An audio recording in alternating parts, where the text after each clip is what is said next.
Hello everyone, welcome to Literature Square. I request you all to watch the video till end and to like and subscribe the channel for regular updates. Okay, so today I will explain you a novel written by Anita Desai which name is Clear Light of Day. बहुत ही interesting novel है जो है family importance को ये दिखाती है, तो please आप इस नावल को अच्छे से समझिएगा। एग्ज़ाम्स के लिए बहुत इंपॉर्टेंट टॉपिक है, इस पे जो है क्वेश्चन ज़रूर आता है। तो मैं आपको इस नावल की इंट्रोडक्शन एक बारी बता देती हूँ, फिर हम नावल की समरी स्टार्ट करेंगे। ये जो नावल है ये एक इंडियन नावलिस्ट अनीता देसाई ने लिखी थी और ये जो नावल है 1980 में पब्लिश हुई थी। इस नावल की जो स्टोरी है वो पोस्ट पार्टीशन इंडियन फैमिली की टेंशन्स को डिस्क्राइब करती है, यानी कि पार्टीशन के बाद और पार्टीशन से पहले उस फैमिली के साथ क्या क्या हुआ ये वो सब बताती है।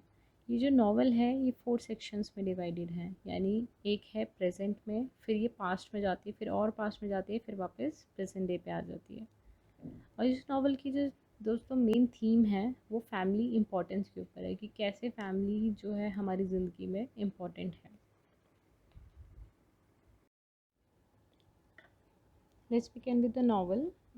नावल की एक्सप्लेनेशन उसकी समरी बताने से पहले मैं आपको इसके कैरेक्टर्स के बारे में बता देती हूँ, तो आपको ये जो है नावल समझने में आसानी रहेगी। जिसका फर्स्ट कैरेक्टर है वो है बिमला दास, उसको शॉर्ट में लोग बिम बुलाते हैं। बिमला जो है वो दास हाउस होल्ड की, जिस फैमिली की हम बात करें उसकी सबसे बड़ी बेटी है और सब बच्चों में सबसे बड़ी सिस्टर है। नेक्स्ट आता है राजा हैं तारा दास, ये बिमला की छोटी बहन है। और नेक्स्ट है बाबा दास, ये जो है दास फैमिली का सबसे छोटा बच्चा है। अभी आप ध्यान दीजिएगा, जो बाबा दास है ये मेंटली रिटार्डेड बच्चा है। ये जब पैदा होता है ये तभी से मेंटली रिटार्डेड रहता है, क्योंकि इसके पेरेंट्स ने यानी जो मिस्टर एंड मिसेस दास हैं उन्होंने बाबा दास को बहुत ओल्ड एज में कंसीव किया था, तो इसलिए थोड़ा मेंटली रिटार्डेड रह जाता है। अब बकुल, बकुल जो है वो तारा के हस्बैंड है, वो एक इंडियन फॉरेन सर्विस कमिश्नर है। नेक्स्ट है मीरा मासी। मीरा मासी जो है मिसेस दास की दूर की रिश्तेदार है और ये बाद में क्या बन जाती है, ये इन सब बच्चों की केयर टेकर बन जाती है, आया बन जाती है। नेक्स्ट है डॉक्टर बिस्वास। डॉक्टर बिस्वास जो है वो राजा का और बाबा का, इन दोनों का ट्रीटमेंट करते हैं। बाबा का इसलिए क्योंकि वो मेंटली रिटार्डेड है और राजा का इसलिए क्योंकि एक टाइम पे उसको टीबी की बीमारी हो जाती है, तो जब डॉक्टर बिस्वास जो हैं तब उसका ट्रीटमेंट करते हैं। नेक्स्ट है जया एंड सरला। जया एंड सरला जो हैं वो दास फैमिली के पड़ोस में ही रहती हैं। ये इनका पूरा नाम है जया मिश्रा और सरला मिश्रा, तो ये मिश्रा सिस्टर्स हैं। हैदर अली, हैदर अली है दोस्तों जिसकी घर में दास फैमिली रहती थी, ये मकान मालिक है उस घर का जिसमें दास फैमिली रहती थी। और बेनज़ीर जो है वो हैदर अली की इकलौती बेटी है, जिससे बाद में राजा दास शादी कर लेते हैं। तो चलिए, अब मैंने कैरेक्टर्स के बारे में आपको बता दिया है, अब नावल स्टार्ट करते हैं। जो नावल है ये दास फैमिली की, एक इंडियन फैमिली है, उसकी रोज़मर्रा की ज़िंदगी और उन्होंने पार्टीशन के टाइम पे कैसी मुसीबतें झेली थी उसके बारे में बताती है। तो इस नावल में जैसे कि मैंने आपको बताया था कि ये नावल जो है 4 पार्ट्स में डिवाइडेड है। तो इसका जो फर्स्ट पार्ट है वो प्रेजेंट में सेट है, यानी अब हम जो फर्स्ट पार्ट की बात कर रहे हैं वो प्रेजेंट डे की बात कर रहे हैं। तो क्या होता है, बिम और तारा बहुत सालों बाद मिलते हैं, क्योंकि तारा जो है वो बकुल से शादी करके इंडिया से चली जाती है, लेकिन जब वो आती हैं यहाँ पे तो तारा बिम से ज़रूर मिलती है। जब भी तारा इंडिया आती है वो बिम से ज़रूर मिलती है। और वो इंडिया क्यों आती है, क्योंकि उसके हस्बैंड जो है उनको इंडिया आना पसंद है। और दूसरा ये रीज़न भी था कि जो राजा दास है उसकी जो बेटी है उसकी शादी भी होने वाली है, तो वो शादी अटेंड करने आती है तारा। अब जो है दूसरा भी देखिएगा कि बिम जो है वो बाबा के साथ रहती है और उसका ध्यान रखती है, वो अपने उसी पुराने घर में रहते हैं। अब बिम जो है कॉलेज में एक हिस्ट्री टीचर है और उसने शादी नहीं करी है। अब बाबा का मैंने आपको बताया था कि वो मेंटली डिसेबल्ड है और पूरा दिन वो ग्रामोफोन पे म्यूज़िक सुनता रहता है। अब आप ये देखिए, दास फैमिली के 4 बच्चे थे, बिमला दास, राजा दास, तारा दास और बाबा दास। अभी जो तारा दास है ये तो बकुल से शादी करके इंडिया से बाहर चली जाती है।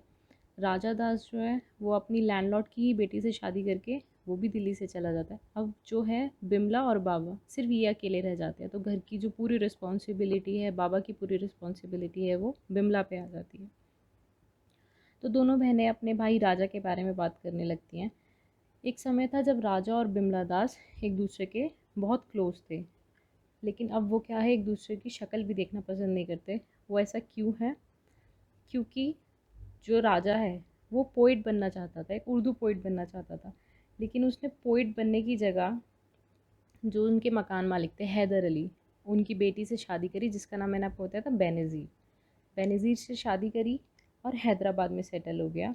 बाद में हैदर अली के मरने के बाद उनकी जो हैदर अली की सारी प्रॉपर्टी थी वो राजा दास के नाम पे हो गई, और उसने उसी प्रॉपर्टी का ध्यान रखना शुरू कर दिया। अब बिमला को गुस्सा इस बात पे आता है कि जब राजा दास ने हैदर अली के मरने के बाद बिमला को एक चिट्ठी लिखी, जिसमें लिखा कि जिस घर में तुम रह रहे हो मैं उसका किराया कभी नहीं बढ़ाऊँगा। तो बिमला को बहुत गुस्सा आता है कि ये मुझ पे दया कर रहा है, ये ना करके, अगर ये चाहे तो बढ़ा दे, लेकिन ये मुझे दया क्यों दिखा रहा है, और अगर ये नहीं बढ़ाना चाहता तो ये मुझसे इतना भी रेंट क्यों ले रहा है। आप खुद सोचिए, वो अपनी सिस्टर से ही रेंट मांग रहा है उस घर में रहने का। तो बिमला को बहुत गुस्सा आता है। वो तारा को वो लेटर दिखाती है कि देखो बिम ने मुझे ऐसे ऐसे, उसको सॉरी राजा ने मुझे ऐसे ऐसे लिखा था, जो और मुझे इसमें बहुत इंसल्ट फील हुई, और यही जो लेटर है ये इन दोनों के जो आपस में गुस्से का कारण सबसे बड़ा यही है। और वो कहती है बिम कि मैं राजा को इस बात के लिए कभी माफ़ नहीं करूँगी। बचपन में क्या था, बिम और राजा जो थे, इन दोनों के जो पेरेंट्स थे, यानी जो दास मिस्टर एंड मिसेस दास थे दोस्तों, उनको अपनी फैमिली से कुछ लेना देना नहीं था। वो पूरा दिन पत्ते खेलते रहते थे, पूरा दिन। और उसकी मदर जो थी यानी मिसेस दास जो थी, बहुत अल्कोहलिक थी, पूरा दिन शराब पीती रहती थी। तो ये तो इनकी क्या है, प्रेजेंट की कहानी। अब जो नेक्स्ट सेक्शन है वो पास्ट में चला जाता है। तो इसमें क्या होता है, जब इंडिया में पार्टीशन का दंगे चल रहे थे, जब इंडिया पाकिस्तान अलग हो रहा था, तभी क्या हुआ, राजा जो था उसको ट्यूबरकुलोसिस हो गया। अब उन दंगों के बीच में, क्योंकि इंडिया पाकिस्तान के दंगों के बीच में जितने वो मुस्लिम्स वहाँ रहते थे वो वहाँ से छोड़ के चले गए। राजा को हैदर अली बहुत पसंद था। राजा को जो उर्दू पोइट बनने का इंटरेस्ट आया था कि मैं उर्दू पोइट बनूंगा, उसको एनकरेजमेंट मिली थी, वो हैदर अली से ही मिली थी। हैदर अली को जब इस बारे में पता चला तो उसने उसको अपने घर बुलाना शुरू करा। उसके पास, हैदर अली के पास जितनी उर्दू बुक्स थी, उर्दू पोइट्रीज़ थी, वो सब उसको दिखाई। तो हैदर अली जो था राजा की एनकरेजमेंट का एक कारण बन गया। तो राजा जो है हैदर अली को बहुत एडमायर करता था, उसको बहुत मानता था, अपना आइडियल मानता था। तो उसने सोचा, राजा ने, कि मैं उर्दू पढ़ूंगा, और एक इस्लामिक कॉलेज में जाना चाहता था। लेकिन पार्टीशन के दंगों को चलते हुए देख के जो मिस्टर दास थे उन्होंने मना कर दिया कि तुम किसी मुस्लिम कॉलेज नहीं जाओगे, तुम हिंदू कॉलेज ही जाओगे। तो अब दोस्तों टाइम के साथ क्या हुआ, मिस्टर और मिसेस दास जो है एक्सपायर हो गए। मिसेस दास अपने अल्कोहलिज्म की वजह से, क्योंकि वो शराब में इतना डूबी रहती थी, और मिस्टर दास का एक्सीडेंट हो गया था। लेकिन बच्चों को, इन चारों बच्चों को कभी कोई फ़र्क नहीं पड़ा अपने माँ बाप के जाने से, क्योंकि दोस्तों वो पहले ही उनका ध्यान नहीं रखते थे, पहले ही घर पे नहीं होते थे, हर टाइम बाहर होते थे, उनको कोई फ़र्क नहीं पड़ता था।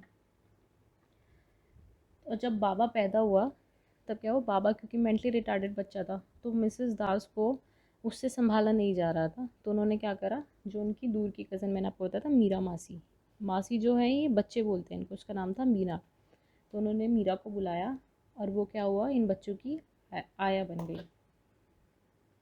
नेक्स्ट जो है, और बच्चे जो थे मीरा मासी से बहुत प्यार करने लगे। अब आप ये देखिएगा, जो मीरा है, जो इनकी बच्चों की मीरा मासी है, बहुत कम एज में ही विडो हो गई थी, विधवा हो गई थी। तो ये अपने स्ट्रेस को दूर करने के लिए ये भी अल्कोहल का सहारा लेती थी, बहुत अल्कोहलिक हो गई थी, ये पूरा दिन शराब पीती रहती थी। अब जब राजा को टीबी हुआ तो बिम ने अपना सारा ध्यान, अपना सारा जो जितना वो ध्यान रख सकती थी, राजा को पूरा ध्यान दिया, उसने राजा की बहुत देखभाल करी। उस टाइम जब राजा बीमार था, बिमला राजा का ध्यान रखती थी, तब तारा ने क्या करा, बहुत टाइम अपने नेबर्स के साथ, मैंने आपको बताया ना जया और सरला, इनके साथ वो रहती थी। जब तभी उसको बकुल से मुलाकात हुई, और तभी जब राजा बीमार हुआ, डॉक्टर बिस्वास उसका ट्रीटमेंट करने आते थे, तभी बिमला और डॉक्टर बिस्वास में भी थोड़े रिलेशनशिप शुरू हो गई, वो एक दूसरे को पसंद करने लगे। लास्ट में इस सेक्शन के एंड में क्या होता है, अब क्या है, मैंने आपको बताया कि राजा तो हैदराबाद चला गया शादी करके और तारा इंडिया से बाहर चली गई। अब सिर्फ बिम और बाबा रह जाते हैं। और जो इनकी मीरा मासी है वो भी मर जाती है। क्यों? क्योंकि उसको शराब की बहुत लत लग गई थी, तो वो उस शराब की लत से मर जाती है। जो अब इसका पार्ट 3 है वो और पास्ट में है, जब बच्चे छोटे छोटे थे। ये बाबा जो था, मैंने आपको बताया, बहुत जब उनके पेरेंट्स की एज हो गई थी तब पैदा हुआ। तो इसलिए उसकी माँ जो थी, उसके उस मेंटली रिटार्डनेस की वजह से वो कोई काम जल्दी नहीं कर पाता था। लेकिन उसकी माँ को कोई फ़र्क नहीं पड़ता था, क्योंकि उनको सिर्फ पत्ते खेलने होते थे, नाइट क्लब में जाना होता था। तो क्या उसने क्या करा, मीरा मासी को बुला लिया और वो बच्चों का ध्यान रखने लगी। इसी सेक्शन में, क्योंकि जब ये सारे बच्चे छोटे थे, बिमला, राजा, तारा और बाबा, तभी हमें ये बताया गया नॉवल में कि बिमला और तारा की बहुत अलग अलग पर्सनालिटीज़ थी। जो बिमला आज अकेली है और जो तारा शादी करके बाहर चली गई। बिमला जो थी स्कूल की हेड थी, सारी टीचर्स उससे बहुत प्यार करती थी।